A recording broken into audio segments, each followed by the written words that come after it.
All right, welcome back everyone to the Dead Film Critics Society podcast. I'm here with Aiden once again. Looking like an angel with the light behind me. Yeah, right above his head, Oh, right yeah. at the camera. Like, it's just like every cinematographer intended. Oh yeah. Yeah, so we're recording together for first time in a while. Oh my god. It's been forever. Yeah, I think maybe the last time was maybe on my porch. That one time, or maybe some other time. I don't know. I don't think that it was was on, like I don't know if maybe it was on your porch. 3 years ago or something. That like one was on. That was 3 years ago. The last time we recorded together, I think it was in your room, if I'm not mistaken. Okay. Or was it maybe that one was. that we just watched where we talked about Challengers and Dune? No, we were at home, I think. Okay. Yeah, we were both at our own respective places. Anyways, Yeah.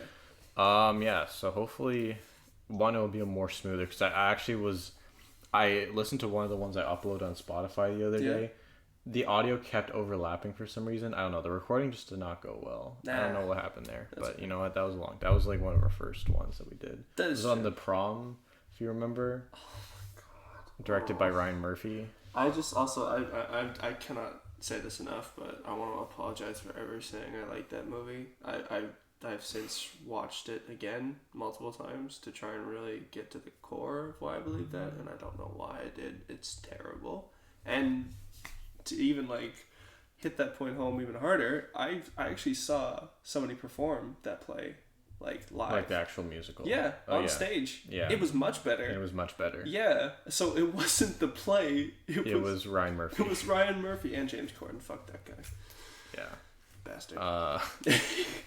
Can't say James Corden's ever added quality to most things he's worked on. No. All right, so kind of heading into the end of the year, you know, people are talking about their end of the year lists. We might mention some of our favorites of the year overall. Yeah. But we're going to talk about some of the things we've seen since we last talked, which hasn't been since August, since, you know, school has been very busy. Oh yeah. Yeah, so one thing that we both ended up seeing in the midst of the business of school was The Substance. This is a film that premiered at Cannes this year, won the Best Screenplay Award. It's directed by a French woman named Coralie Farjat. I hope I'm saying that right. Probably not. It's French. Starring Demi Moore and Margaret Qualley. And I guess Dennis Quaid, who was in another movie we both actually Best saw actor briefly. contender for Reagan. Saw of, yeah. Very interesting year for one of the more unique years, I'd say, for an actor I just to think it's go so between wild. two very different movies, but also playing similar people in some respects, if you think about it. It is just funny to me because like The Substance is like obviously it's satire, right? Yeah. And he is playing a satirical role in that movie, but then he also played Reagan the same year. But then in 2004, and that's not satirical. Yeah, I know. But then in 2004, he also played a climate scientist when he voted for a party that does not believe in that. So I don't understand, man. I don't understand this human being. I don't know. He's very It's confusing. either he really needed to get paid, and so he played Reagan. Because I don't. Yeah. Or he's just very unself-aware, and he just thought, oh, I'm playing a fun guy in The Substance, you know? I just love my shrimp and my, you know, I love the business, you know? I think it would probably be the latter, considering his track record as of late. So overall, I'd say that's probably more likely. It's unfortunate. But yeah, The Substance, honestly, a film that I did not expect to be as mainstream as it's become. It's become like a Best Picture contender. Are you serious? Yeah, it's like that's excellent. it's in the running. It was nominated at the Golden Globes for director, screenplay. Mark Qualley was nominated, so was Demi Moore for Best Actress in a Drama. I really hope that Demi Moore... comedy. They called this a comedy at the. I mean, I get it Golden because it is a satire and there's a lot of elements to it, but it's like very satire, exaggerated. It's true, but satire doesn't always mean comedy. Yeah, so. and some parts are definitely funny. Yeah.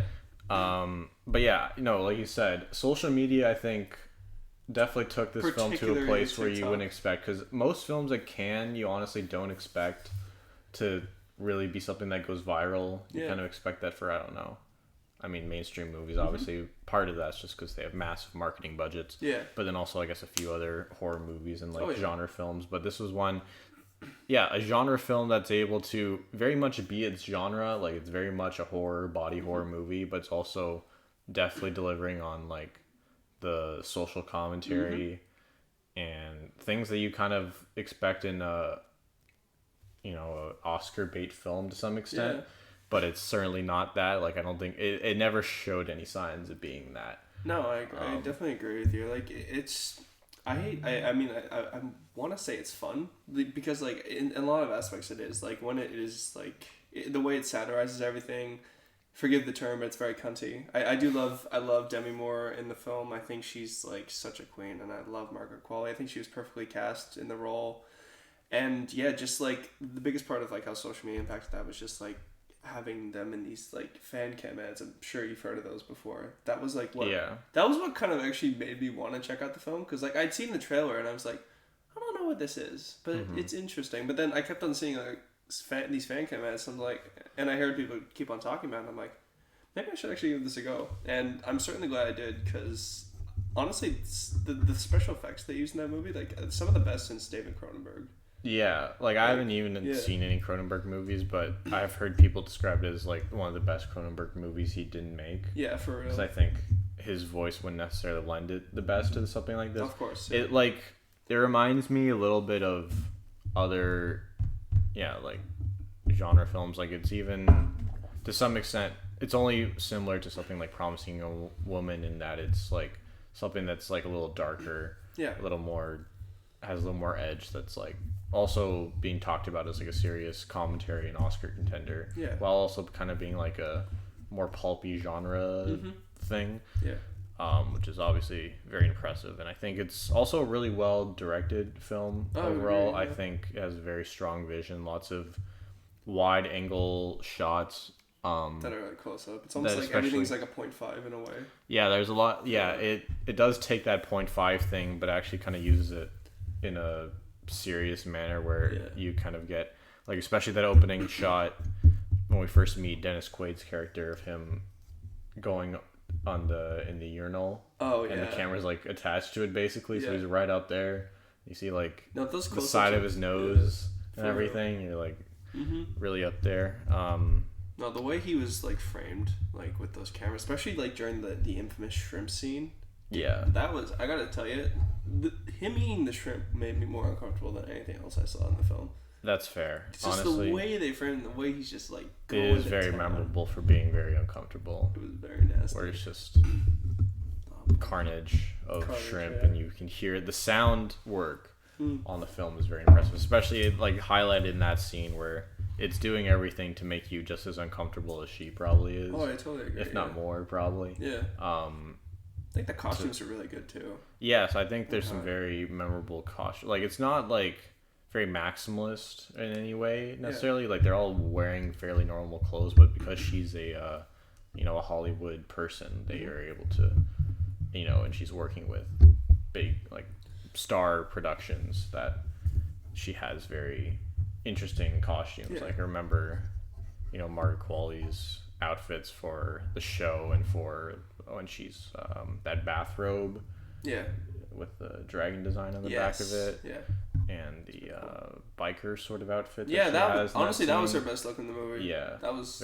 cool as hell. And then Demi Moore's, like, jacket, the yellow jacket with the sunglasses and things, moments like that. I think that Demi Moore look was probably the most iconic look from the film. Just a bunch of iconic looks though. Like, it's great. Like, I can immediately, the film has a very, like, unique style, and I really enjoyed watching it unfold on the screen. I really like the makeup as well, like, to make Demi Moore and just all these, like, other people just, like, slowly seem like they're degrading a bit, was, like, or decomposing in a way, I guess, was just bloody, like, fantastic. And especially the final, like, version of Sue and Eliza together was... No, it's a very impressive makeup, obviously, like, just, like, even before that, though, and then obviously once this film goes to places where, like, it is very impressive also, I think, as an indie film. Oh, yeah. Where it's mainly run out of 2 locations, if you think about it. Like, there's a couple others that are used briefly, but, like... That's true. It's like, mainly... For a 2-hour, 20-minute movie, it uses those 2 locations, like, to the fullest extent, and uses this concept so well for, as like, a lower budget film. It's, like, able to put all of its resources into the most important and most uncomfortable, like, body horror things, like when she first takes the substance, and so that split, and that was also the finale, obviously, when it's getting towards they just keep pushing the concept basically as far as it can go, and it's able to, like, it's very well edited and very well paced, I think, overall. Like, you never get bored, really. Which is honestly pretty impressive for a horror film that's like 2 hours and 20 minutes. It only has like a couple characters, essentially. No, it was done. It was really done very well, and I really like the growing conflict by the end between Liza Sparkle and Sue. I think that's kind of cool, because she's literally just fighting herself. And I think there's probably a metaphor in there somewhere. I don't know if we have enough time to like really go deep into that right now, but like I think it was very well done, and I think just the way that she is just having this breakdown, eating herself into eating herself into this depression, and then just destroying her apartment is just like insane. That's really uncomfortable to watch as well. The way they frame that is like it's similar to the way that Dennis Quaid was like eating the shrimp in a way. It is, and I think it's weird the way they demonize food a lot as well. It's almost like a commentary on like waking in Hollywood for women especially. Yeah, I think like it is interesting to think about the food thing where you can also notice like he's just tearing through shrimp and he doesn't seem like that doesn't really have any effect on his character at all, while as there's a lot of judgment coming onto herself basically for the amount of food she ends up eating.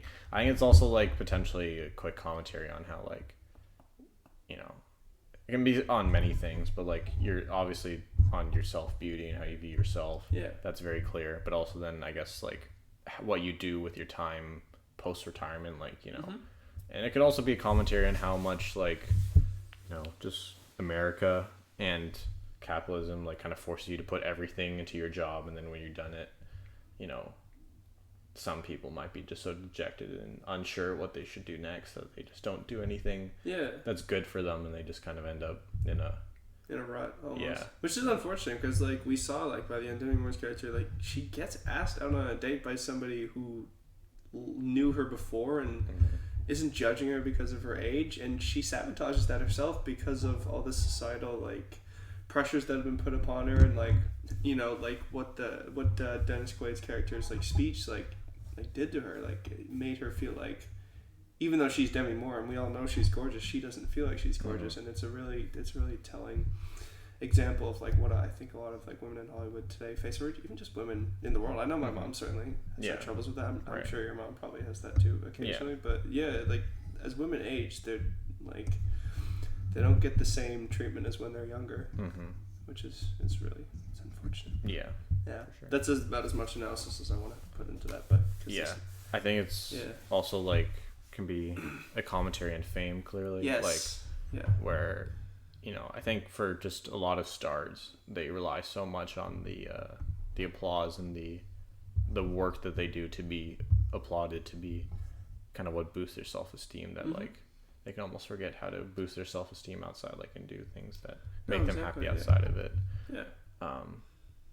I think there's definitely been a good amount of actors that have talked about that, or performers like Taylor Swift. Definitely, like I watched part of her documentary with my girlfriend, and that was very much focusing on how like she was relying on the applause and like the validation from other people to like keep going and keep making what she does. And obviously that's something that can't really sustain itself. No, of course, because eventually people are gonna lose interest. I mean, there are rare cases where like people are always interested in your lives, I think, but like I think for the most part there will be a time where like a lot of famous people are just gonna fade away from the spotlight, and if they have developed themselves outside of just craving that, then be okay and become well adjusted. But then when you see like certain famous people who aren't able to do that, that's when they start like doing all these desperate cries for attention and doing absolutely stupid things, and then they get the wrong kind of attention, but because they're still getting attention, they don't care and they keep on doubling down on that type of behavior. Yeah, I think it's like very much trying to say like, even you look at this character who's like probably pretty wealthy and has pretty basically everything she could want materially from her career, and yet she still desires that like that fame, that applause, and well, while she'd have more resources, probably more than like any average person, to like keep going on and like, you know, trying to find an interesting hobby or do something new with her life, and, you know, live a more humble life and not have to worry about finances during that she can't really get away from that. No, she can't. She has to go back towards the fame and the opportunity to actually be admired again. Yeah, no, it's honestly, I think that's probably pretty much all we can say about the film. Yeah, we should probably move on. But before we do that, like, what are we thinking overall, like in terms of a score? I gave the film an 8 out of 10 on Letterboxd. Yeah, nice. I haven't rated mine on Letterboxd, but I'd probably give it the same. I think we agree there. Yeah. I did like it quite a lot. Very good film. Yeah, looking forward to whatever Coralie Farjot makes next. Yeah, I think she made this other really good movie before, The Substance. I haven't seen it yet, but it's about this woman who like gets raped by like this gang of men, and then she like goes all John Wick on them, which sounds so cool. Not the rape part, obviously, but you know, just like it sounds like an interesting concept. I might want to check that out. Maybe you should too. No, I think it's called Revenge. Yeah, I think that's it. That sounds about right. Yeah. Very basic title, but gets to the point. I like that. So. But yeah, be a very cool winner at the Oscars, or at least nominee. Yeah, it'd be nice. You know, genre films always have a harder time. They do, especially horror movies. I totally agree. Like, dude, I don't know if you saw Smile 2 this year. Like, no. Like the look, I will say, like the movie overall, it's nowhere near as good as The Substance. It's still solid, but the thing that like I like so much about it is like Naomi Scott. I've heard she's very phenomenal in this movie. A lot of praise for her performance. Oh yeah, dude, she's like so good. Like Susie Bacon in the first one was pretty good, but like, dude, this is like on another level, and she's probably not going to get that much recognition for it, like awards wise, just because it is a horror film. Because for whatever reason, the Academy doesn't typically view like horror films as like prestige art. Sometimes, I mean, to be fair, a lot of them are just like looking for mass appeal and not like trying to do anything more serious. But in recent times, we've seen so many horror films with amazing lead performances that have just been snubbed at the Oscars. Like Toni Collette in Hereditary did not get a nomination, which is still baffling to me. I think Florence Pugh, you can make an argument, should have at least gotten a Golden Globe nomination for Midsommar. You know? And there's so many other like prime examples of this. I hope that with this film, maybe we can see breaking that convention, and maybe like that can open the door for a lot of other horror films to start getting into the Oscars. I think that would be really cool. Yeah, it'd be interesting to see them honor some more elements of horror movies in the future. Because horror movies are incredibly emotional rides, you know, and I think that it can show a lot of an actor's range, because there's a lot of times where they're terrified, a lot of times when they're happy, you know, depressed, like a variety of emotions throughout the film, right? I think that drama does that as well, but horror just really brings it up to another level, especially with like elements like fear when they come into play. So I think obviously a lot of the time it is on an actor to like sell that they're actually afraid of what's happening, even though obviously they shouldn't be in real danger. Yeah, you hope. Yeah, sometimes. You hear stuff about movie sets and you're like, yeah, no, I'd actually be pretty terrified of that. Yeah. But yeah, I guess we can move on to the next film we're going to talk about, which is Wicked. Ooh. From this is going to be Wicked. 2024. Nice. I'm sorry.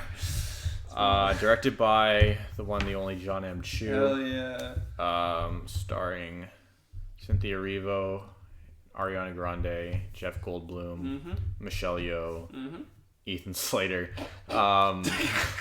Sorry. Me and Bach. That's everyone's film. Yeah. Yeah. That's like basically everyone. Those are the main Jonathan people. Bailey. Jonathan Bailey. How oh, my you? bad. Oh my God. Sorry. He's homophobic, guys. He doesn't see gay people. No. It's okay. But yeah, I think I should probably start this one off for obvious reasons. Yeah. So like, dude, I I mean, I liked his other musical that he did before this, which is In the Heights. Like, not enough people talk about that. I think that was a really well done musical. And then obviously, you and I both like Crazy Rich Asians. Yeah. But no, I think this is probably his best film. You know? I would say it is. I like this just a little better than Crazy Rich Asians. I know that might be a hot take, but like... I don't know if that's necessarily a hot take. I'm just thinking more independent, because he hasn't written any of these films. Yeah. So I'm more thinking about his work from a director standpoint. I know I'm sure you've seen online the discourse about some of the shots in this movie being being a little bit overlit, not the most nice looking. Yeah, it's been a lot on Twitter. Okay. Where there's been a lot of discourse about also the color grading of this film, where a lot of people thought it was a bit too dull. Yeah. Even before the movie came out, and still after the movie came out, people were like, there's not enough color in this world of this depiction of Oz. Yeah. That's fair. But I mean, the other one was also the original Wizard of Oz was trying to showcase like the new Technicolor like achievement in filmmaking. This film didn't really have to do that. I mean, I get it would have been nice to have a little more color, but like personally, it wasn't that much of an issue for me in the theater. Yeah. I still thought it looked great. One of my friends says it didn't have enough sauce, which I thoroughly disagree with, but that's okay. Sauce and like just sauce, like filmmaking sauce. Right. You know what I mean? Yeah. But I don't know. I mean, it's my favorite film that he's directed so far, I will say. Yeah. I think like the color palette of like Crazy Rich Asians was definitely better, but I think like he really brought out the best in his actors in this one. Yeah. And I think that particular starts with Cynthia Vera. Like Ariana Grande was fantastic as well, but I think Cynthia Vera was definitely the standout in the film for me. I really enjoyed they're both her really good. Very good cast overall. Yeah. Except maybe when Michelle Yeoh has to sing. Yeah, good thing they only did that once. Good thing that happened once briefly, and they'd never let that happen again. She tried. Look, she tried. She's not a singer. That's okay. She's many other things that she does very, very well. Better than Russell Crowe, though. Man, just throwing... I watched that. Well, I'm sorry, but I watched Les Mis this summer, so it's kind of fresh in my mind, Right, so, yeah. Fair enough. Had you listened to the music before watching the movie, or had seen the musical in any form? I listened to a few of the songs, like the most popular one. Obviously, I've heard Popular a billion times before the movie came out, and also I listened to Idina Menzel. Is it Idina? Or is it? Yeah, Idina Menzel. Idina Menzel and Kristen Chenoweth's version of Defying Gravity. Right. I didn't want to listen to too much of the music because I wanted to be as blown away as possible. I'm so glad I did that because the renditions of these songs in the movie I thought were phenomenal. Particularly Cynthia Vera's version of Defying Gravity, was nearly brought me to tears by the end. I can't lie. Peak. Yeah, no, that's a very she killed that. She did. That was I do think that's easily the peak of the movie, which is obviously kind of where you want to peak is at the very end of your movie. Yeah. Well, technically not of your story because it's only part one. But honestly, I don't know how it's going to get better than that because I think that moment is easily the most powerful kind of in the whole film. And I think it's overall a pretty simple story, but then that's like all you kind of need for these like great songs that they brought out of it. And like, I don't know, I think the second part is apparently the part that has to like do some weird stuff to fit in with the Wizard of Oz because it's trying to be canon. As Liv was annoyed at me pointing out, this is kind of the Better Call Saul of the Wizard of Oz, except she pointed out that Wicked came out first, so really Better Call Saul is the Wicked of Breaking Bad. Oh my god. Where setting up characters that are in the main story. She's right though. To have to show how they got to that place, why she's the Wicked Witch and why Glinda's the Good Witch, even though she doesn't really have powers. No, she doesn't. That bubble is... I think that's just supposed to be like something... Yeah, that Oz just like cooked up. He's basically a glorified Iron Man, and he's probably not as good as Iron Man at like making stuff, basically. Probably. That's kind of the idea, I think. The music... all pretty fantastic. Oh yeah. Dancing Through Life was also really good, especially the way it was directed. Like I really liked the spinning bookshelves. I thought that was really cool. I did not like the spinning bookshelves. Really? I thought it was like the way it was cut and directed. I was like, I just don't know. Like it was just I don't know. It just felt like visual noise rather than like, oh, it's cool, we're like going with Jonathan the whole time. It just kind of felt like, I don't know. I'm sure they did a lot of coordination to make sure everyone was safe doing that. I'm sure it was a very complicated scene to shoot, but basically I think every other scene with, to be fair, I've never seen something as maybe complicated as that with the amount of extras put into that swinging set. I've seen it like, think of Inception, I guess, with like that one was pretty crazy, but there was only like 2 people in that hallway. Yeah. So that's in theory easier, but yeah, still impressive. But oh, totally, yeah. I agree. I don't know. Wasn't as strong for me compared to like even just the end. And that's other scenes. Totally fair. Yeah. No, I definitely think that Defying Gravity was the best moment in the film. But I also it's kind of impressive. I don't know if you know this, but she was like actually zipping around on wires and singing. Yeah, I saw some of that. Like, they did. I mean, the visual effects are pretty solid. A lot of blue screen they used, but yeah, very impressive for her to. They did build act against a lot of nothing. They did build a lot of sets. Like, they built the train. Yes, I did hear they did. Which is insane. Build the train. They also planted all those tulips. Apparently, that's kind of nice. That's a lot of tulips. That's a lot of tulips. That's a lot of tulips for like 2 shots as well. Like, well, there's like a few shots. I guess it's always in the background, but like, you really only see all the tulips in like a few shots. Yeah. Which is a little crazy. Even though, I mean, why not have a lot of tulips, I guess. I really like the Wizard and I as well. I think that was a really good song. Where she's like on those cliffs. Yeah. That's my maybe, for what's supposed to be, I think, one of the more impactful songs in the film, is probably my least favorite. Is it because of the Michelle Yeoh intro? That's part of it. Okay, fair. But I think it's the least visually interesting, where she just kind of wanders through the school and it gets less, and then she's just in a field. Fair. Okay, I hear you there, but I will say Cynthia's voice in that was just so. She's very good. Yeah, I won't deny that. Once you get through Michelle Yeoh's part, I'm like, I'm here. I'm here for it. And it's I mean, it's important to set up like her whole character and like, for the. Very decisive. Like, it has good storytelling fundamentals where it's like building up these different things that like clearly come to a head and explain why she makes such a dramatic decision, because they're building her up as someone who loves the wizard and admires him so much and like would basically do anything for him. And then to actually see she's the only ethical one in this world, basically.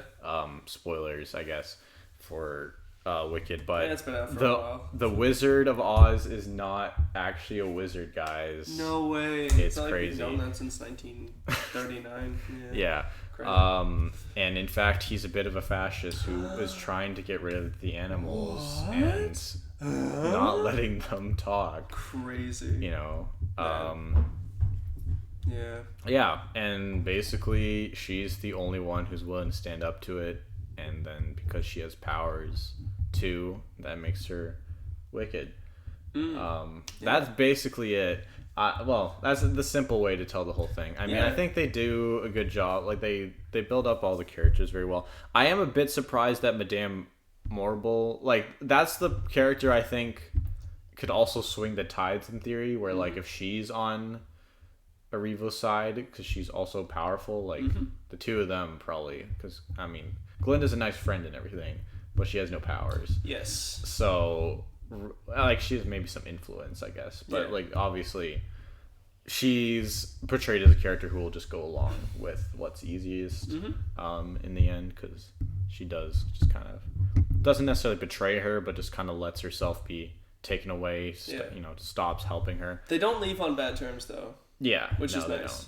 I think the dynamic between the two of them in the movie was really well done as well. Yeah. Like, that whole scene where, like, Elphaba's, like, doing that dance and, like, everyone's laughing at her, and then Glinda joins in. Yeah, that's a good scene. I don't know if you heard about it, but, like, Ariana was actually not taught the choreography, so she had to, like, literally just watch what Cynthia was doing that day, just to, like, make it feel a little bit more real. Right. Which I think was a nice choice. I think and you can really see it, like, they really seem to have bonded on the film. Yeah.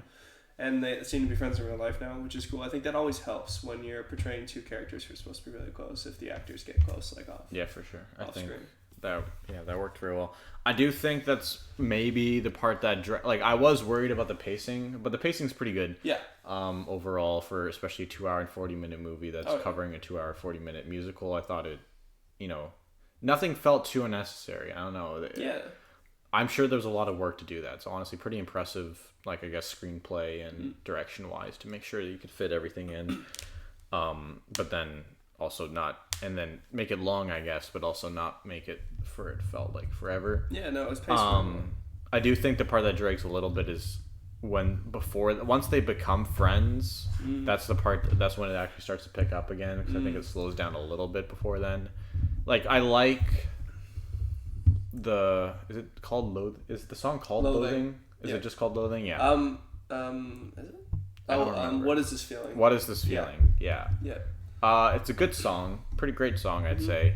It is maybe the one that feels the longest story wise, because I feel like you sort of get the idea that like no one's on her side, everyone will be on her side.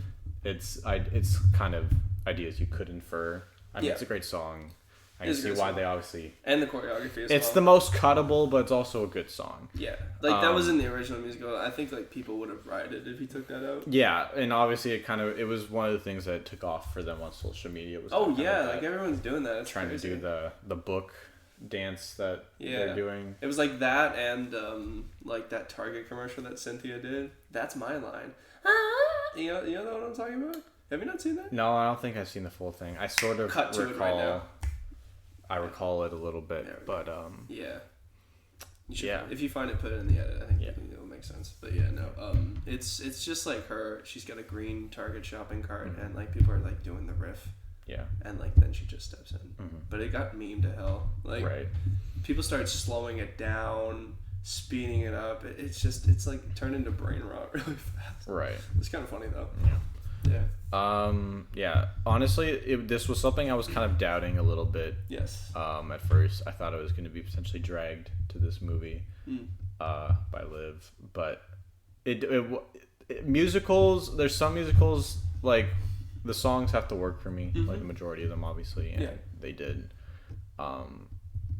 So that obviously helps a lot. Yeah, of course. And it was a very good movie overall. I mean, I enjoyed it a lot. Yeah, you were listening to it in the car on the way here. The music's very good. Yeah.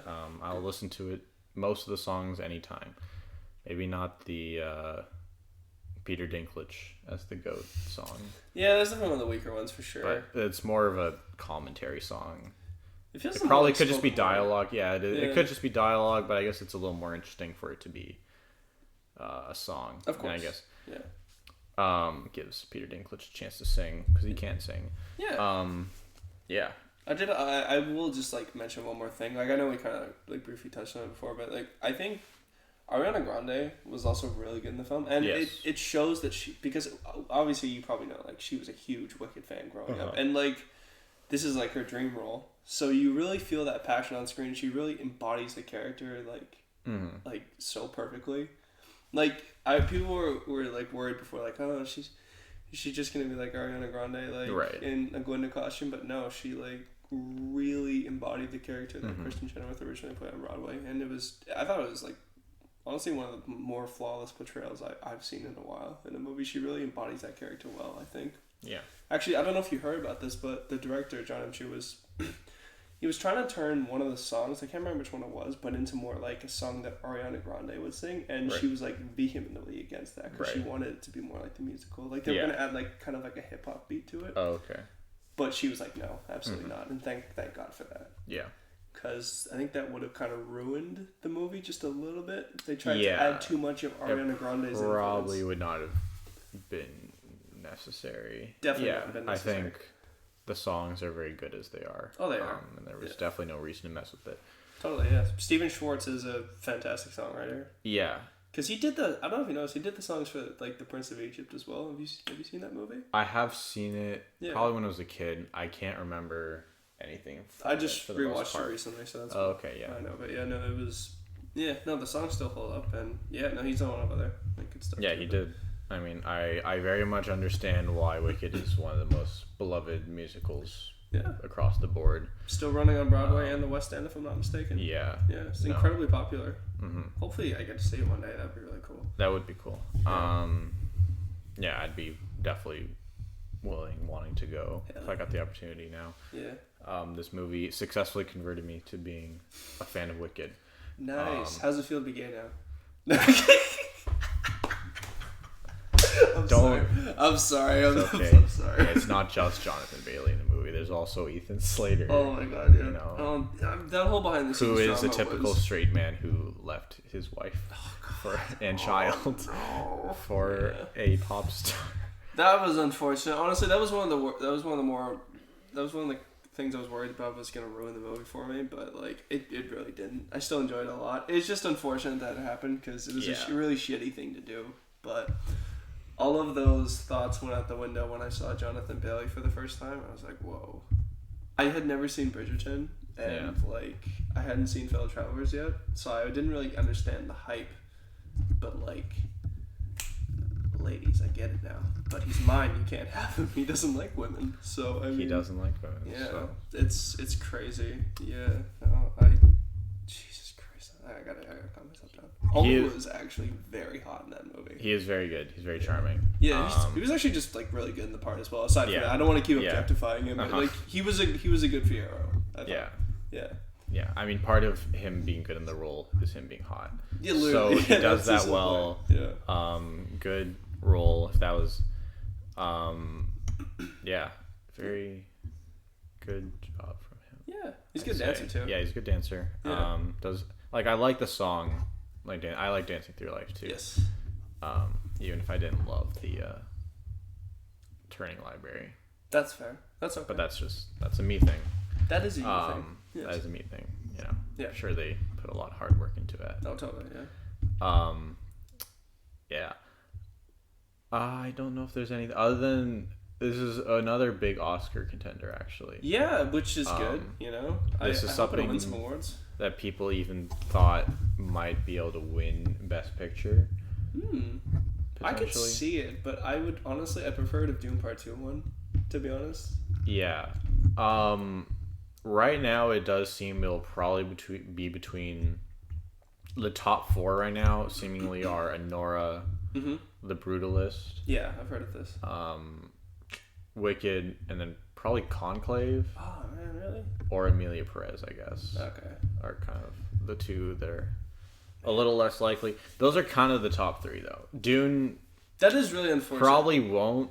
Unless it has a big resurgence, it would deserve to win for sure. It'd be a really cool winner. Like, it's so much recency bias here. It's annoying because Dune Part 2, people forgot that was such a peak film. It was a peak film. That was insane. It did feel like peak blockbuster cinema for sure. Yeah. I was like, they're probably not going to make a better $150 movie than plus movie than this. No, for real. Yeah, because you can really see every dollar of work.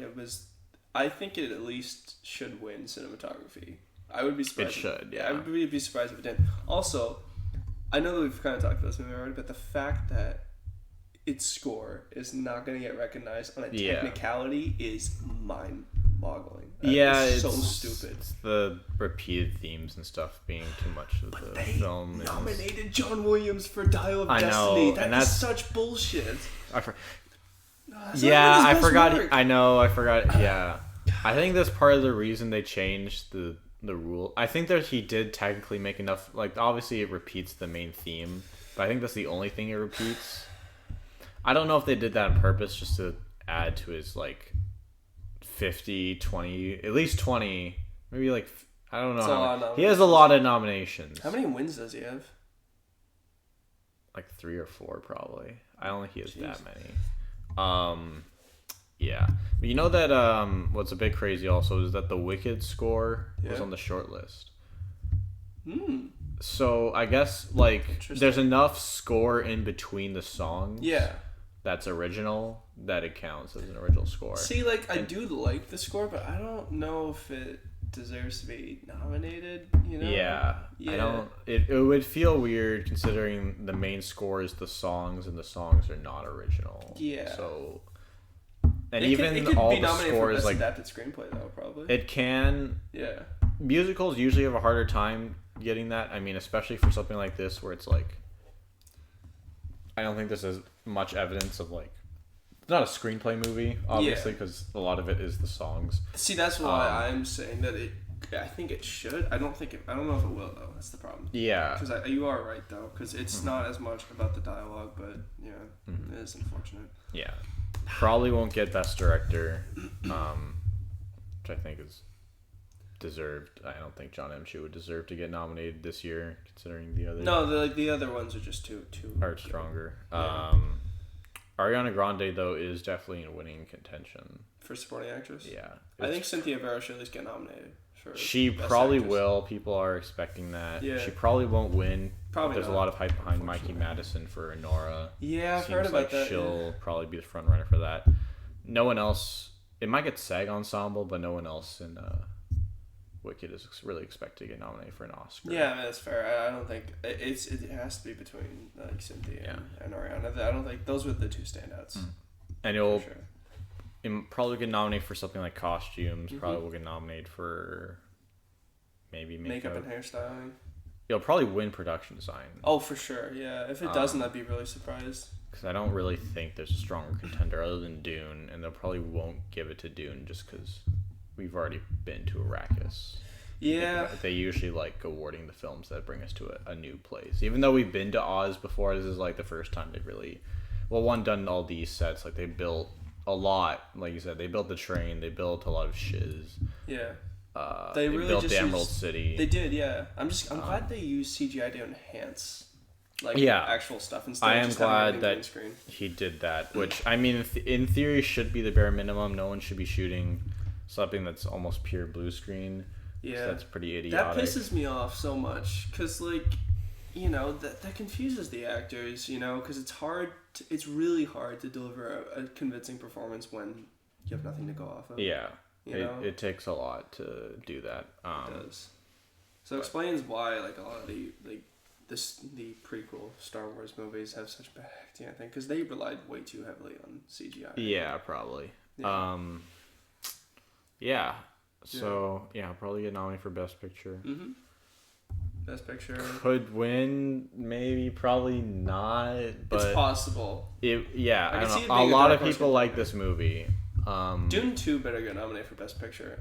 It will. I'm pretty sure it will. If it doesn't, though. But I don't know how it might not get director again, which would be unfortunate. Because Denis definitely deserves it. Yeah, he would deserve it. See, I mean, another at least he reason- has one in his career. He got That one is for true, yeah. Arrival, Yeah. but he's probably should have got one for basically every movie he's made since. Yeah, that man is just on He's really another good. level. I know what we're talking about. We went from Wicked to Dune so fast, but this man is just he is a directing god. I don't know how the hell he does the things he does. Yeah, He leaps and bounds ahead of the competition. and he makes it look pretty easy. For real, Like he's working with lower budgets than anyone else Yeah. for a film of that he scale. knows how to seemingly. utilize the budget properly. And For real. yeah, and he's nothing. There's only one shot that looks too CGI in Dune. Which one was that? You know, there's a ship flying over the city fortress area. I don't know if you remember that. See, I don't even remember. I that. think that's clearly just CGI. Mm-hmm. But yeah, other than that, obviously it's a great movie. Yeah.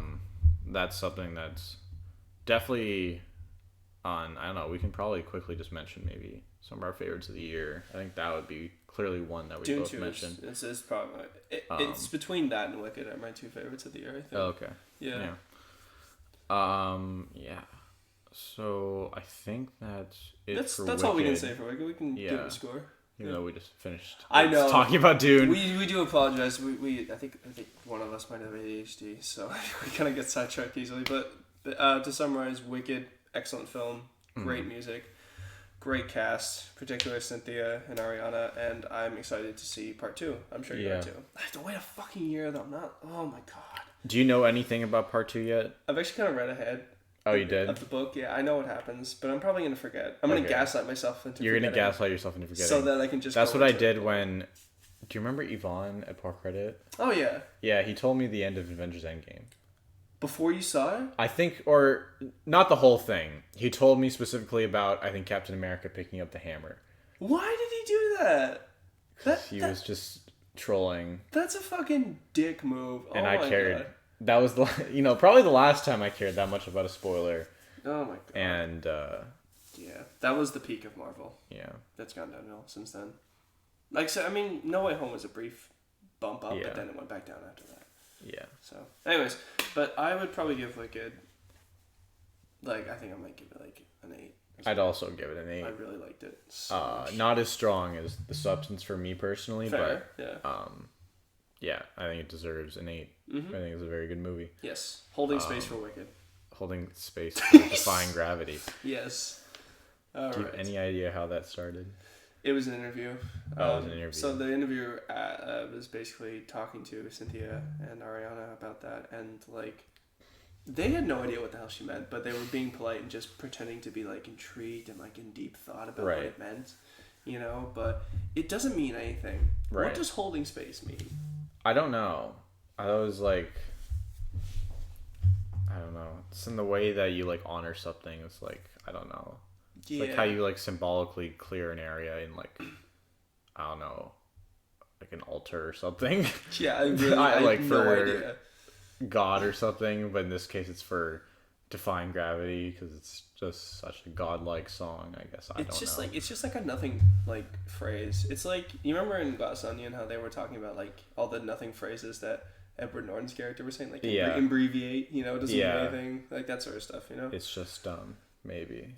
It's just faux white people intellectual talk. Yeah. Yeah, I think that's fair to say. Anyways, what are we getting into now? What are we talking about? I guess we'll quickly mention. Well, actually, yeah, I guess we'll quickly mention some of our favorites from the year, briefly, just because I think we've already mentioned one, Dune for sure. Yeah. Do you think? And then Wicked, you said was one of your favorites. That was definitely one of my Would you favorites. say Challengers is up there for you? I would say so. Yeah. Because I watched it again recently, and like I hadn't seen it since it came out, and like I was literally listening to the score for like a week straight again after. Right. Because oh yeah, the score is amazing. Probably score of the year. Yeah, for real. Score of the year. I would say so. If Dune 2 is not going to get nominated because of a stupid technicality, Challengers is going to. If Challengers does not get nominated, I'll be pissed. That would be very upsetting. There's no way the Academy doesn't recognize it. Like the Academy's done. I don't know. They've done weird things. And yeah. It's an unconventional score. The music branch, unfortunately, while they nominated Dial of Destiny, like I said, like you mentioned, they're not very adventurous. I hope. And Challenges, unfortunately, it should be getting a Best Picture nomination. Yeah. It just isn't. I don't know why. Like no one's ultimately putting it. Are we gonna on their ballots? Are they at least gonna get Best Cinematography nomination and Best Directing? Because they should. They should. It'll probably peak at editing, maybe. Oh, editing too, for sure. I think editing and score. It has to win editing from everything I've seen so far. Like, dude, I am just like. The way that movie is put together, it baffles me. Like, it's so well constructed. It's so engaging. There's never like a moment where like my eyes are glazing over in that film. Yeah. I'm always engaged, and just it's also just really funny too. I liked it better the second time around when I watched it. I think I appreciated the humor a little bit more. I was appreciating like that final scene where they're the tennis showdown is just like where we become the tennis ball. Yeah. That was such a good idea. I don't know. It's a fun idea. It was a fun idea. I'm glad they did it. I'm so glad they did it. I'm glad, I feel like some people, if they had that idea, they'd think to themselves, no, this is stupid. But he pulls it off. Literally. The B movie did do it first, though. The B technically it's just following the ball, and it's animated, so it's, well, actually, I mean, obviously, the Challenger scene used VFX to make that happen. Of course, yeah. So it's technically both of them are cheating. They didn't actually. I think the one. I don't know if anyone's actually. I don't know if you could attach a camera to a ball and actually make it visually recognizable. Maybe one day we'll have something. Maybe one. Yeah, I don't know. I feel like you'd have to do something to the tennis ball. It'd have to be like stabilized or something. Yeah. I don't know. Bird was another one of my favorite films of the year. That's also on the same streaming service. Like, how did you watch The Substance? I saw The Substance. I will not say. Okay, yeah. For legal reasons. But it's a service called Mubi. You can actually get a month free trial as a student, by the way. Yeah, but The Substance is on it, and then Bird comes out in tomorrow on it. Okay. Good movie. I really liked it. It's kind of a magical realism kind of film where it's like, realistic, like they're kind of living in the slums, but then there's this character named Bird who shows up to this kid named Bailey who she's like navigating a new part, she's like an adult, like coming of age type of thing. Yeah. and her father's getting married to a woman she doesn't like, and that woman has a child who he's giving more attention to now, and so she's like going through all that, and then when things are kind of getting too tough or she's running away, she meets Bird, who's kind of like this guy who also needs her help to find his way home. So and that's kind of the magic part of it, because he's like, oh, okay, that sounds interesting. You're like kind of going in between, is he an actual bird? He's kind of like given costumes where he's like, he could be from any time period. Yes. So it's interesting. No, I do like when they do stuff like that in movies, but yeah. Hundreds of Beavers. Oh yeah, you dude, should watch I Hundreds of heard Beavers for about sure. that movie. You gotta watch Hundreds of Beavers.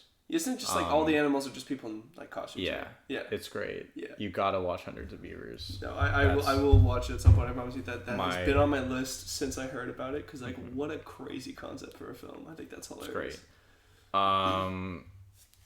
If it doesn't come out till next year, actually, but Presence, I saw at TIFF. Presence. It's the whole idea is that it's from the POV of like a ghost or spirit. That's like, it's not really. It's more of a family drama, because like this ghost kind of intervenes in this family's the things that are going on with this family. Okay. Oh, Steven Soderbergh. Yeah, Steven Soderbergh directed it, and it's less than an hour and a half. Very good movie. Okay. I'd recommend it. That sounds cool. And then Anora and Conclave. Still are the other really things need to see those. Yeah. I'd recommend for sure. I also really want to. It hasn't come out yet, but I really want to watch Nosferatu as well. Oh yes, that's the other one of the big films I have not seen yet. Yeah, I mean it comes out Christmas Day. Yeah, Christmas Day. So I might see if I can see it on the Friday or something. For sure. Yeah, me too. Maybe. I don't know. I mean, if you're not going with your girlfriend already, but maybe we'll see. Yeah. I don't know. I could always see it twice, probably. I like Robert. I've seen all of Robert Eggers' previous films. I'd probably see again, so I'm assuming it'll be the case with this one too. Yeah. Plus, it'd be nice to see Lily Rose Depp in something that's good after the debacle that was The Idol. I feel so bad for her, because like if you know what happened behind the scenes of that show, it was not going to be the way it turned out. No. And then Sam Levinson just ruined it. Yeah, Sam Levinson. And The Weeknd. I don't know if we're ever going to see from that guy. We're going to see The Weeknd again, though. Oh, yeah. I mean, his new album's coming out, and his songs are bangers. So, yeah, I'm like... Well, he has a movie with that has the same title as the new album. Yeah, I think the album's like... Hurry Up Tomorrow. The album is like... It's like...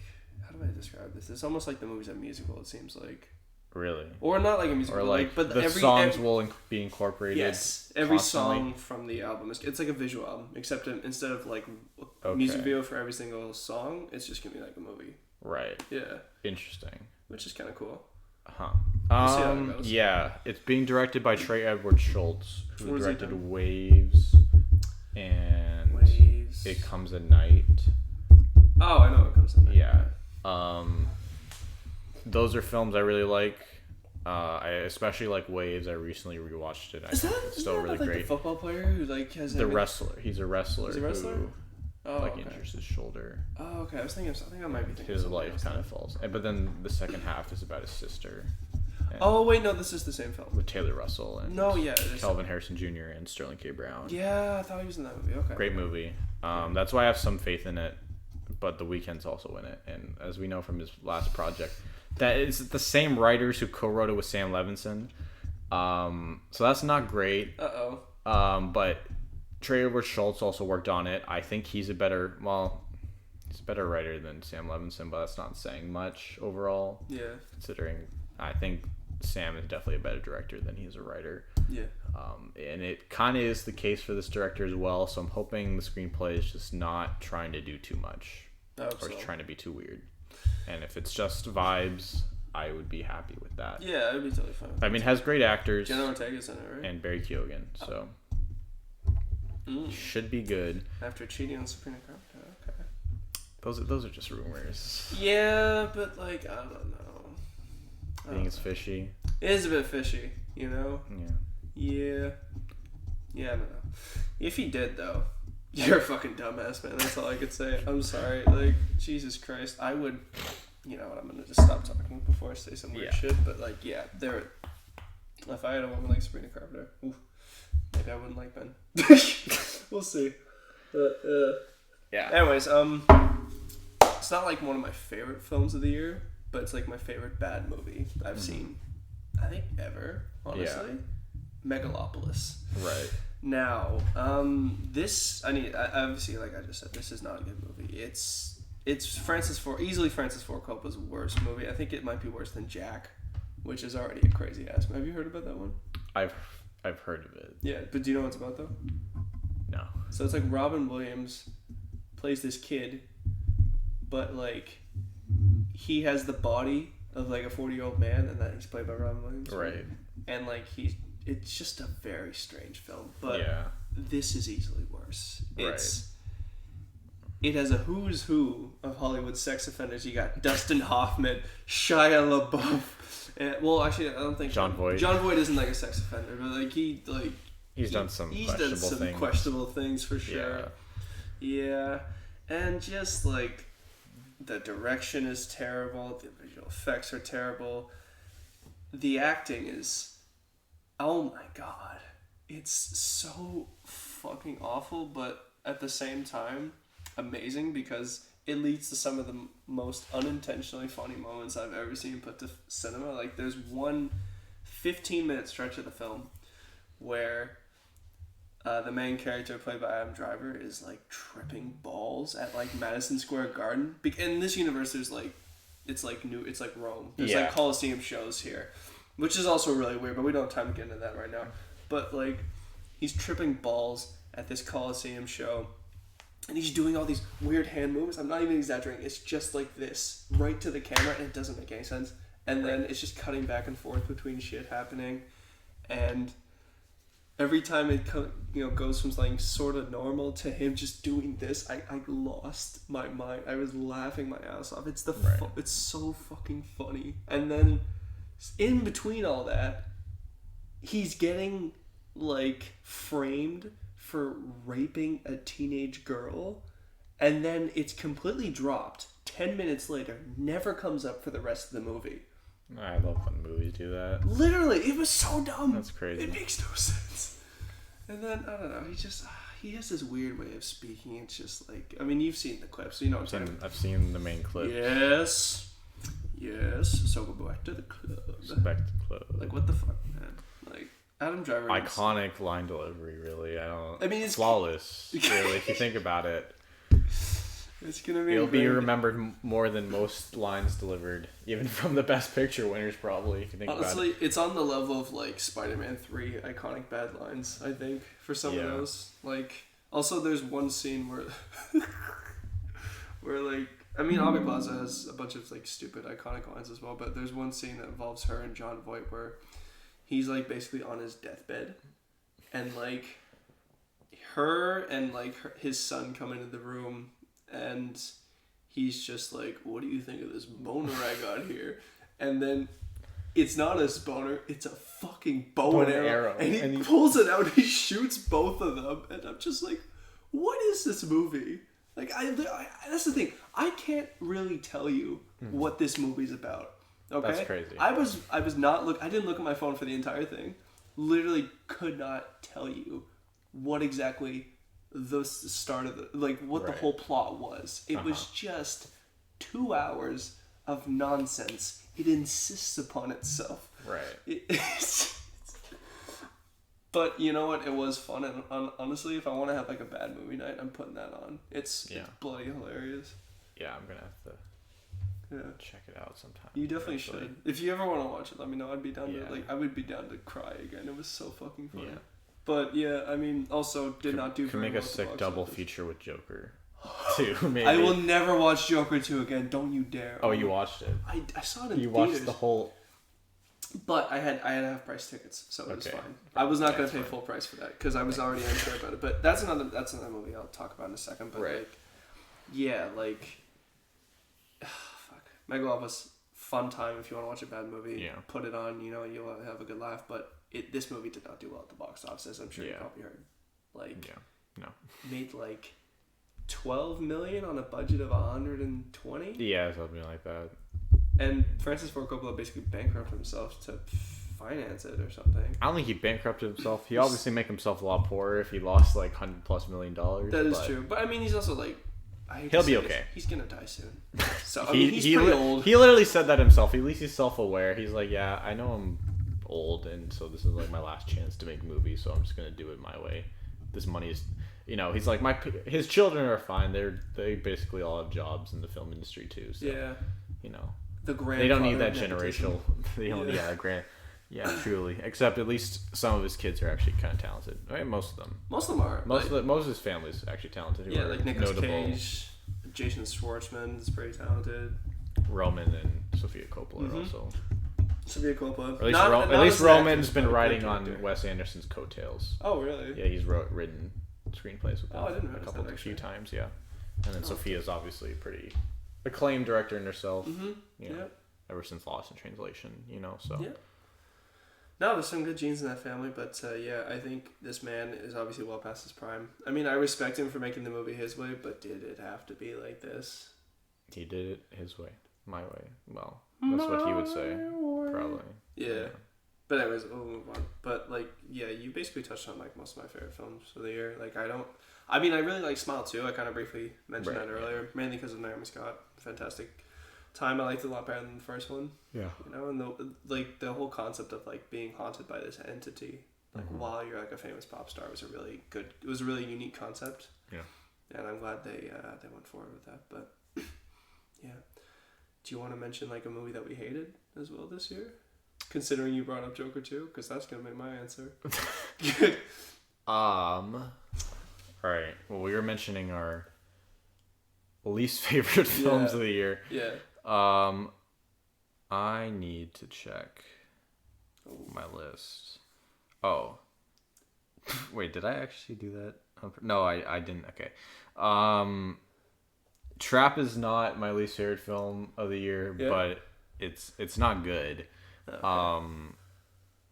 I forgot to move that up. Great, interesting, fun. M. Night Shyamalan is never boring. Mm-hmm. I'll say that for sure. Okay. As far as actual worst, I had a screener for this film called Campton Manor. It sucked real bad. It was terrible. No one who's in it I've ever heard of. It's directed by this person named Kat Hostick. It's really bad. What's its average score on Letterboxd? It doesn't even have enough. It was a pretty indie film, which is why I kind of feel bad. But the screenplay was also. I just don't understand why it ever got made. The screenplay is complete nonsense. It makes no sense. Okay. Their direction is pretty boring. Yeah. I guess the direction's not horrible for the most part, but just has such an incomparable. It just doesn't make any sense. Okay. At all. I see. Yeah, movies like that almost studio films, Madame Web. You watched Madame Web? We watched Madame Web. Me and Liv watched it one day just because it was like we wanted to watch something pretty bad. It's not the worst thing in the world, to be honest. It's honestly better than what people were saying. It does have a lot of the flaws that everyone was talking about, where like he was in the Amazon researching spiders with my mother. See, that's not even in the film though. It's not. They cut that. Are you for real? Yeah. That's the only reason I wanted to watch that movie. Yeah. Now. Oh man. Yeah, I don't know. It's some of the direction's a little bit interesting. The screenplay is technically a screenplay. It does wander a lot, and like her powers don't make any sense really. They're pretty inconsistent. The acting from Dakota Johnson is clearly phoned in. I mean, I get it. From most of the cast, to be honest. If you like look at some interviews with her, apparently she like the movie she signed on for and the one that they put out completely different. There was apparently so much studio interference. I mean, I get it. Like most of the shots were probably reshoots, so I would have phoned it in too. Yeah, I don't know what Sony is doing with their superheroes department, but Kraven the Hunter also has had similar reception where everyone just thinks it's real bad. Yeah. I mean, at least Aaron Taylor Johnson is going right into Nosferatu, so he's recovering. Dakota Johnson's also doing a movie with the Past Lives director. Yes. Okay. That's with good. Chris Evans and Pedro Pascal, so hopefully that's good. Okay. Well, Chris Evans needs a win. None of the actors should be harmed too much by it. I mean, Sydney Sweeney and Madame Web, she has her doing that own career. Like she's doing a lot of different things. Isn't she doing that like wrestler biopic? Yeah, I think a boxing biopic about. I don't know. That actually really sounds interesting. But it does sound interesting. She also did Immaculate, which was really good. I enjoyed that. I mean, it wasn't really good, but her performance was really good in it. Did I watch Immaculate? Yeah, this is Immaculate. Yeah. I thought it's definitely on the lower half for me. Yeah. I didn't think but she was really good in it though. Can we at least agree on that? She's pretty good in it. She has to do a lot, obviously. Yeah. I thought by the end she was just like she's good at acting, but I feel like there was and probably it's partially just because of the screenplay, but she's not able to bring too much complexity to it overall. That's fair. Especially in that role, particularly. I do respect her for getting her Passion Project made, though. That's pretty awesome. Yeah, I'm glad she got to do that. I'm glad she has producing power and that she's like controlling some of the projects she's doing.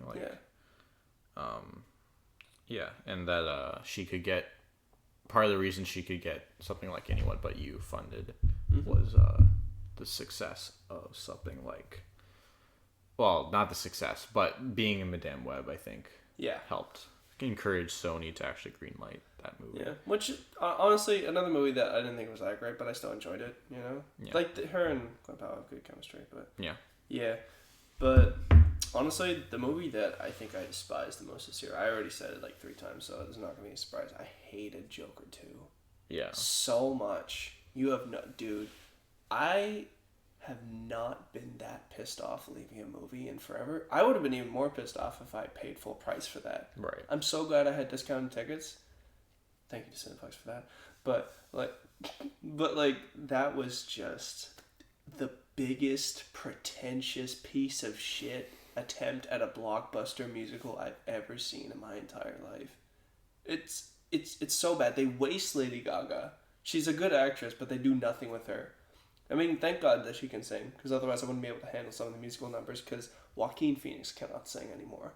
I think that man has smoked too many cigarettes since his time as Johnny Cash, because his voice was unbearable to listen to. It was like raspy, but not in like a Leonard Cohen way. More like a chain smoker who's drunk in a bar type of way. It was bloody ridiculous listening to him try to sing. And then just the plot. Why does this movie exist? It doesn't need to exist.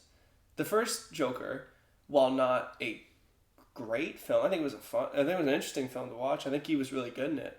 It had a pretty good ending. It tied everything up pretty well. I don't think you needed to make a sequel other than greed, and that's exactly what got this movie made. It's greed, and it really shows that it does not have anything of value really to it. I mean, I guess you could say the cinematography, but it's just shooting nonsense half the time. You don't learn anything about the complexities of the characters, and then we find out at the end that Arthur Fleck isn't even really the Joker. Yeah. He gets stabbed by the person who we think is going to become the Joker, and that was just such a dumb decision. Like, what were they thinking with this movie? Like, they also should not have given it the budget they gave it, because they were way too overconfident. They gave it $200 million. Yeah, which is insane. For just the first Joker kind of was made for like what, 60 million or 90 million, something. Yeah, like that. 60, 40 million, like no more than 100 for sure. Definitely under 100 million. I know that, and it looked about the same in terms of quality. But they where did that $200 million go? Because if they can do about the same quality with less than 100 million, like why did they need all the extra money? They just set themselves up for failure. Right. In terms of the box office, because that thing bombed hard. Like everybody I know, who went to see it, they said they hated it as well, and then critics were panning it. Had like a brief time where it was like doing good at the box office, but it was well below projections even then, and overseas didn't help at all. And I think it just barely squeaked over 200 million, which is still a bomb because of all the marketing costs that went into it. That movie was everywhere, on every television screen, on every YouTube video I was trying to watch, between my TikTok videos, and it was just ass. Right. Yeah. What are your thoughts on it, though? Please give me something. I hadn't seen it. You have not seen it? I have not seen it. Please do not watch it. I'm begging you. Do not waste your time with this movie. Okay. Yes. I won't. We read the plot, and it was pretty funny. Just reading the plot, I'm like, oh, the whole thing about Lady Gaga having faking a pregnancy, essentially. Yeah. And that he just gets stabbed and raped at the end. Yeah. It's like, okay, that was why are we doing that? That was dumb. And then Yeah, I don't think I'll watch it, even though just from the plot, it's a little curious to see how they try to justify these insane plot points. No, for real. There's maybe one good scene in that entire movie, and it's not even that good, but it's like serviceable. It's between. You remember like the little person from the first movie? Yeah. Yeah, him and Arthur have an interaction in the courtroom because he Right. decides to eventually represent himself, which just is even worse for the film, honestly. Right. But they have this really good interaction where, like, he's talking about how traumatized he was from Right. watching Arthur kill these people in front of him, and that was like, I was like, fine, okay, I was actually engaged there. But then immediately after that, it went to shit again. Right. So it was for nothing. Right. I think every bad movie has at least one small aspect of it that I can be like, okay, that's actually not half bad. Yeah. But everything else was just terrible. Yeah, and people were like, sort of like the trailer had fairly good buzz. Even I thought the trailer looked decent. It did, yeah. You know, that shot. There's a lot of people praising that shot. Where what is the context of the shot where she does the lipstick thing and he likes, it's like, I want to see the real you. It's like When he's visiting him in jail. it's basically He does the like smile. he finds out that she's been lying about a lot of stuff about her upbringing, Right. and then she like goes back to jail to win him over. And then that's where we kind of find out that she only really sees him as like the Joker and doesn't really see the man behind all the makeup. Right. Which, you know, if you watch the movie, like you find out like, oh yeah, it's like not a really strong relationship, but it's still just very dumb. Mm-hmm. You know, like they don't, like I said, they don't do anything with Lady Gaga's character. She has no complexity to her at all. We don't learn about like what are her motivations for doing this, other than that she thinks that, you know, it would make her famous or whatever. Like, is there anything behind this at all? Like, what's the deal? And we just don't learn anything. She's Right. just there to sing. Right. And she does that really well, to be fair. Phenomenal singer. This is not a very good performance for her, though. Mm-hmm. So, like, she could have been directed a lot better, and she could have, you know. But, I mean, like, with the material she was working with, I can't really fault her too much. Right. So, Yeah. yes. I will mention briefly that so two people for the website that I write for, they liked the movie a lot. I'll send you their reviews if you want to Oh, my God. check it out, but I don't know. Time to find your employment. No, I'm joking. I'm joking. No, but okay, sure. I would actually be curious to see what they said, because I am always shocked when I find anybody who has a positive opinion on this movie, and then the people are out there saying like, "Oh, you don't get it, man. It's like a meta commentary on the reception of the first one." I'm like, I don't care. It's still bad. Yeah. Just because it's meta doesn't make it good. Yeah. Ugh. That is, I feel like the cop out for things that are bad. Yes, generally is exactly. that they're like, guys, You just but it don't was get done it. It's bad on a deeper purpose. level beyond your understanding. It's bad on purpose, and it's like, okay, that doesn't make it not bad. Yeah. You're admitting it's not good. For satire to be some reason. satire, it has to still be good. Making a movie bad on purpose. Yeah. I don't even think that's possible unless you're doing it for tax write-off reasons. Yeah. No, basically, I mean, there's some movies where they just don't put any effort in. Yeah. It's a tax write-off. Or like retaining an IP. Yeah. There's that too, but. Lord of the Rings has been accused. The new animated one has kind of been accused of. Yeah. Is that not good? It doesn't have great reviews. Apparently, the executives or the producers, someone admitted that apparently they rushed the film just to retain the film rights for the. Well, at least we're getting the Brothers. Hunt for Gollum movie with Peter Jackson Yeah. coming back. I am actually kind of excited for that. Yeah. I'm cautiously optimistic though, because like I just hope that Warner Brothers has learned from The Hobbit to A, put some effort into the visuals that's not CGI, and B, do not overwork Peter Jackson. He's given you guys a lot. Be nice to him, and he'll deliver peak stuff again. You know? For real. Don't rush the man. Give him all the time he needs to make it peak. For sure. It'll be worth it. Oh man. All right. Yeah, that movie. I actually really brought down my mood. I can't believe we had to talk about that movie. But anyways, I forget, like leaving that, I was on the bus fuming. I was so pissed off. You have no idea, because I was like, it's such a waste of my time, right? Right. I lost 2.5 hours of my life watching that movie. Right. I could have literally been doing something else. But anyways, what are you going to show me? What is this? I was just going through Shitty any Bang Man. potential Yeah, apparently there's a remake in the we works. need a remake to Chitty Chitty? What the fuck are we doing? Dude, they're remaking everything. Every day. Every week, I a watched this new one remake. video saying that, like, instead of remaking good films, why don't we just remake movies that didn't work upon initial, on their initial attempt? Yeah. And, like, rework it. Because, like, sometimes there's movies that, maybe don't, because of technological limitations at the time, or, like, not enough, like, hindsight or, like, or foresight, I guess, like, to really think about elements of, like, a story.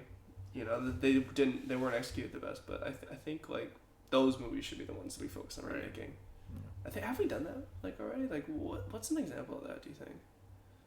I mean, to some extent, Twisters, like, not that it was, like, considered a bad film, I don't think. But with the like, new technology, it definitely made it a lot better. Yeah, like, I think it made it a little more seamless No. overall. Like, even though... That's another film I really enjoyed this year. Yeah. I will say, it's not, like, the top for me, because it's just, like, a popcorn movie, but I had a lot of fun with it. It's a good popcorn movie. Really made me like country music for, like, 3 weeks, which was kind of crazy. It actually made me tolerate country music. So Yeah. that's a pretty high compliment for me. They did get some pretty banger country artists for the film. So Yeah, they did good work on it. They did. And Gwen Powell was fun. So, anyways. We got... I don't know if you've seen the... Did you ever watch or hear about Beef? No, I haven't. Stephen Yeun and Ali Wong. I haven't seen it yet. I heard about it, though. Obviously. Yeah, so they got a second season being made. Has Carey Mulligan, Oscar Isaac, Charles Melton, and Kayleen Spaeny, who was in Civil War, and Priscilla. Also has Ye Jung Yoon, who was in Minari, the grandma, and then also Song Kang Ho, who was in Parasite. So you're kidding me. Elite cast. What? Yeah, That's very much crazy. looking forward to it. Same creator and director leading Man. it. So I'm very much looking forward to Beef Season 2. That's something That sounds great. Fuck. I really want to... I'll have to check out I'll Beef see then. it as soon as it drops. I don't know when it That's on comes Netflix, out. right? Yeah, it'll be on Netflix. It's always surprising to me these days when Netflix actually makes good stuff. Yeah, it's few and far between overall. I don't know. They're not spending as much money on good directors and stories as much. Like, I don't know. I guess stuff like Carry On, which I've heard was decent. I heard that was fun. I actually kind of want to watch that. Carry them. Yeah. For the most part, but yeah, like for new stuff, Netflix has certainly not been doing as well as even like Apple or Amazon in the past few years. Honestly, that is I true. think they might be slowly becoming the weakest streamer as far as new content, especially with the big ones. Yeah, like their big event movies are also terrible. Like, did you hear about that one? It's like Atlas. It has Jennifer Lopez, Simu Liu. Yes, That I remember came- hearing that. That just came and went with, like, I heard it was like shit. No one remembers these movies. They're even looking like they're gonna lose out on the Greta Gerwig movie, the Narnia movie that they were developing. That should go to theaters though. That should have been going. Like, they apparently tried to do that, but then because they've been out of the theater game so much, apparently other studios were stopping IMAX from supporting a release of it. Like, I don't know, Netflix. They're putting a chokehold on Netflix. Like, overall, they're very much.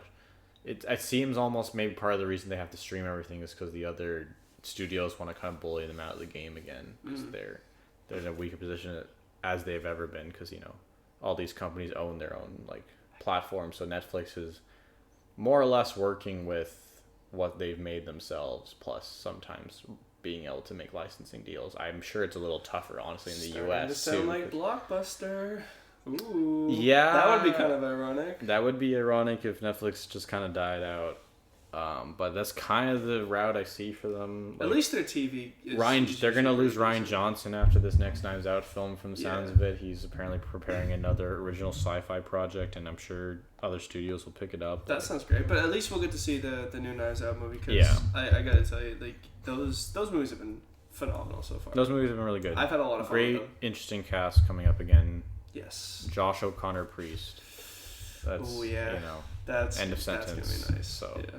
No, as soon as I heard, see like, as soon as I started hearing the cast, like, I'm immediately sad. right. Yeah, Yeah. that sounds great. Damien Chazelle is working with Leonardo DiCaprio apparently on an Evel Knievel, who I think is a stuntman biopic. Oh, Paramount's producing really? that. Yeah, that's the word dude, right now. I used to be obsessed with Evel Knievel when I was a kid. That's actually really cool. So that'd be That'll be interesting. I actually have a bit of news for you. Yeah. Did you hear about Austin Butler being cast in American Psycho? I did. Yeah, Luca's got a lot of stuff going on. Yes, he does. Which is great, having loved challengers. Mm-hmm. He's got After the Hunt with Julia Roberts. Mm-hmm. Yeah. And Andrew Garfield and Io Debris, where I think Io is playing a student who's accusing Andrew Garfield of sexual harassment, and Julia Roberts has to figure out like what the truth is. Really? She's on the verge of tenure. Apparently, very beloved, lots of good word about the screenplay. And then if you give Luca a good screenplay, I'm sure it's going to be great. Cook. So yeah. I think it'll be good. Yeah. Yeah. More of not as much of a love or like sensual movie like his other ones have been. Yeah, no, that's definitely true. Even though apparently American Psycho, the new version, is going to have a more of erotic take on it. Because it's closer to the book. Because the book is a bit more erotic than like what the original movie was like. Right. And I'm interested to see how that's going to play out. Yeah. I trust Luca and I trust Austin Butler. I think like everyone's making fun of Austin because like, oh, he still had the Elvis accent. But then I think as soon as we saw him as Fade Rotha, that kind of all just wilted away because like the man can switch it up. Yeah, really, he's been taking so many interesting roles. He's a chameleon. He's really been doing really good at taking interesting roles, and he proved that he's not just a one-trick pony. Just not Elvis. Yeah, you know, which is good. He's good in Dune. He was good in The Bike Riders. I haven't seen The Bike Riders. Not that many people saw it. It's not that good. He's also been in this film called Caught Stealing that's being directed by Darren Aronofsky, which looks really interesting. Okay, I'm looking forward to that. Nice. Should be coming out next year. Yeah. It's just funny to me because I remember watching like this guy like when I was a kid, like on like Aliens in the Attic. Do you remember that one? I don't. I never watched many Disney shows. That was a movie actually. Oh, okay. It was always on like YTV, like Saturday movie nights. Oh, okay. And I would always just watch it. Right. And then like he was also in like a lot of the Nickelodeon shows and a couple Disney shows as well. Like it's always interesting to see when these like child stars like they transition to more adult work. Like how are they doing? Right. Yeah. Because I feel like some of them. Like they can only really do like the Disney style acting. Yeah. Like I think we've seen that kind of with Sky Jackson from Jessie. She hasn't really been able to get roles since then. But like I think like him, Ariana Grande obviously from Nickelodeon, and just like a few others. I think like even Liz Gillis to an extent. They've all transitioned to more like adult like voice work as well. Selena Gomez too. We can't forget about her. Yeah. But yeah. No. Yeah. It's and Ariana Grande. To some. Well, she was in. Was she in? When she was younger? She was in Sam and Cat and Victorious. Right. Yeah. What I guess we can briefly mention. What are the more interesting trailers? I know there's one obviously that's kind of top of mind because it's for a pretty big movie exploring some new territory. Yeah. I guess we'll mention that one first. What do you think of the Superman trailer? Yeah. I mean, I gotta tell you, I've liked a lot of what James Gunn's been putting out lately. Mm-hmm. Like Guardians 3 was like one of the highlights of the recent MCU, which has just been on a downward spiral. You know, it was nice to see. I really enjoyed that movie. Really was a very emotional journey for the characters in that one. Enjoyed it a lot.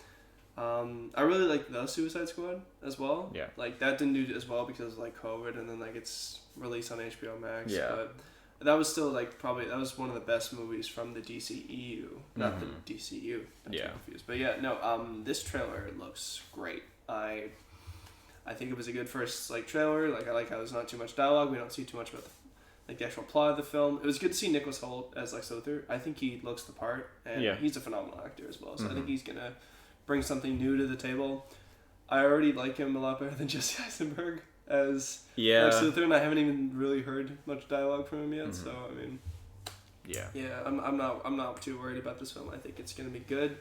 I don't like how people online keep saying, "Oh, it looks like a CW show" just because that's color. Like a movie can have color and still be of quality. Not everything has to be dark and gray like the fucking Snyderverse. Yeah, with trailers, there seems to be more and more people who believe they know what a film should look like. Yeah. It's a bit ridiculous. Like, I mean, I'm not going to say it's necessarily supposed to be like I don't know if they want like something.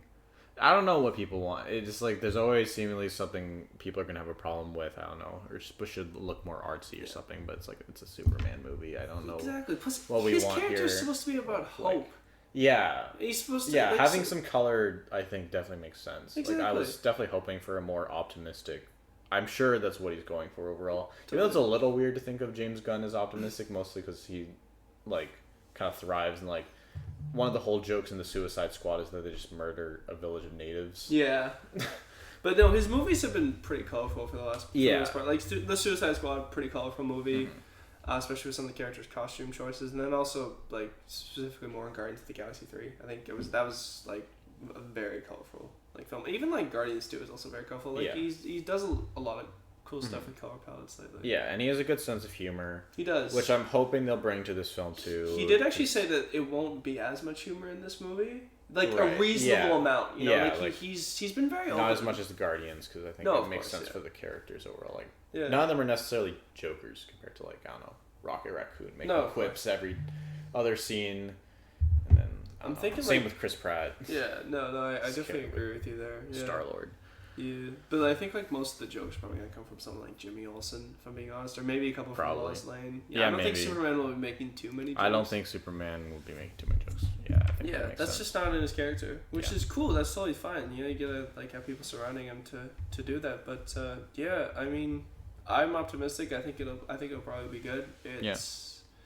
Yeah. No, I also like how open James Gunn's been about the whole process of making this film and just the whole universe. He's answered any questions straight up. He doesn't, like, beat around the bush, which I really like it because he wants people to feel, you know, not worried about this movie. Yeah, I think it's definitely just, you want something that's, like, I don't think it's going to be any artsy masterpiece. Yeah. Which I'm usually sometimes looking for. But like, in a superhero film like that. We need it to be a good Superman story. Yeah, I was about to say, just get a good blockbuster put together, something like, you know, that serves what people like about it.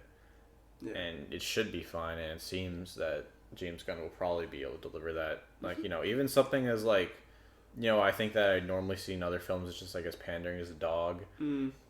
But, like, that's fun. Yeah. Why not put the super dog in your movie? Why not? As long as you, like, don't make it, like, too over the time, like, oh, look how cute the dog is, kind of thing. And, like, I don't think it detracts. I don't think James Gunn will do that. Yeah. If anything, the dog might actually be in danger. Yeah. Considering what we saw happen to Floor, Teefs, and Lila, like, I think the dog could be in danger. He's gonna get shot with that kryptonite bullet. That's probably in that gun. I was thinking Lex Luthor's gonna put a kryptonite bullet dog treat. Oh my god, that's even Can you imagine? I mean, I sort of can. It feels like something that James Gunn might do, but we'll see. I think it looks, you know, it looks good enough. It looks interesting. I'm excited for it. Yeah. Even though Superman did pull lower, I think, than the Accountant 2 on the Fandango most anticipated movies of 2025. By the way, lower than the Accountant 2 with Ben Affleck. Which was interesting. That's I know it's I'm sorry. A specific you know, group of people, and it's definitely not, I think, obviously, I don't think in any universe the Accountant 2 is going to be making more money, let alone, like, I don't, or even being more critically acclaimed than Superman, but why is there an Accountant 2? One was enough. Yeah, I don't know why there's the Accountant 2. But apparently more people who do Fandango surveys want the Accountant 2 than Superman. Yeah, which seems insane to me, just based on the fact that, like, it's Snyder Superman. Boys, like, just, like. But I don't think you could, like, dislike it. Right? Yeah. Like, obviously, I don't know what the Snyder people are weird. I don't know. They're weird. I don't know. They're still attached to it. Even Zack Snyder himself has been like, you know, I'm looking forward to what James is going to do. Yeah, I was going to say, I saw a tweet that he made about that. If he's on board with it, like, shut the fuck up. I don't know. Yeah, I don't know why people are like, I don't know. Yeah. It's weird. Hopefully it'll be good. Yeah. I did see one other trailer which was sort of notable to me. It was this one for The Gorge.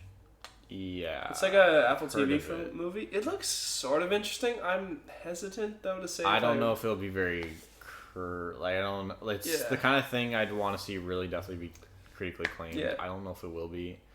Probably not. Like, I don't even think it was, like, the best trailer, but it was it's giving me, like it's intriguing me because it's an interesting concept. Like, they're guarding the doorway to hell. Like, that kind of sounds cool. Yeah. I would check it out. I have Apple TV. I'll probably watch it on there. So fair enough. Give it a go. Maybe it won't be half bad. Yeah. Yeah. We'll have to see. Yeah.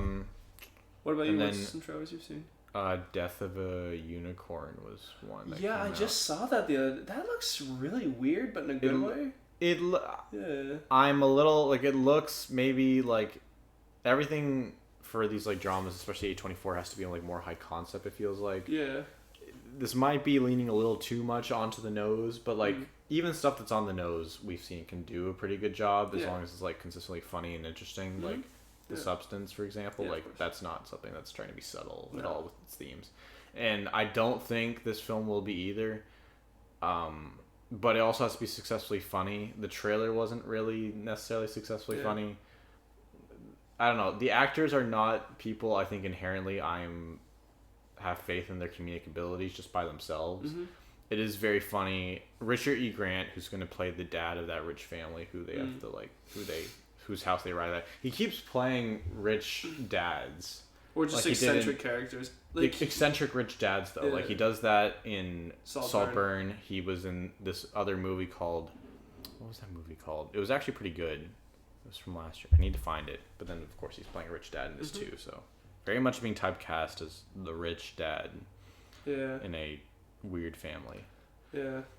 I mean, honestly, like, I feel like in this movie, maybe he would give me more vibes of him in, like, The Franchise, if you've seen that TV show. No. Do you don't know about that? Okay, that's fine. Yeah, I would... I've had it recommended to me. I've seen like clips of it. I haven't seen the full show yet, but yeah, leaning more into the eccentric, not really the dad part there. Yeah. So I don't know. Some people like it might be bad, but I could also see it like being good. Yeah. I don't have the most hopes for it though. I think it's definitely something I'm more likely to think might be bad. I feel like most of us just don't have a lot of faith in like Hollywood in general these days. Yeah, I mean they're just like that's generally the sentiment overall, but it's not like trailers. I feel like there's very rarely many. I feel like trailers are an art in themselves, and I feel like there's not as many trailers that have been like being called like a great trailer as of late. I feel like even though I do think of an exception, I think the 28 Years Later trailer. That's one that we need to talk about. That is one that's kind of being hailed as an exception.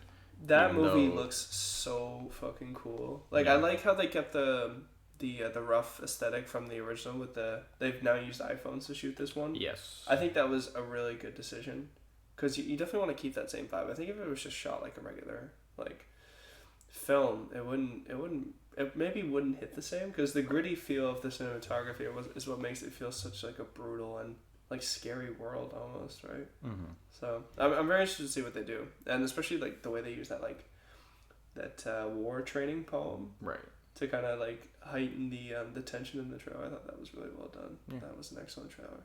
No, for and sure. I look forward to seeing this movie when it comes out. That's the summer, right? Yeah. Yeah. June. Okay. I think it's June. Dope. While Superman is July. Yeah, it was called The Lesson, by the way. I thought it was pretty good. It doesn't have a great letterbox score, but I thought it was pretty... I don't know. The twist worked on me. Okay. That's all I'll say. Yeah. But he plays an eccentric rich dad in that.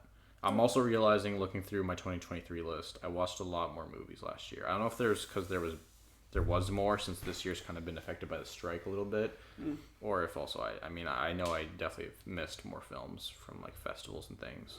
To be fair, I watched also a lot of movies that I probably wouldn't ever consider watching again, or I think I like some of them I would watch. I think I watched more screeners for the website last year, some more niche stuff.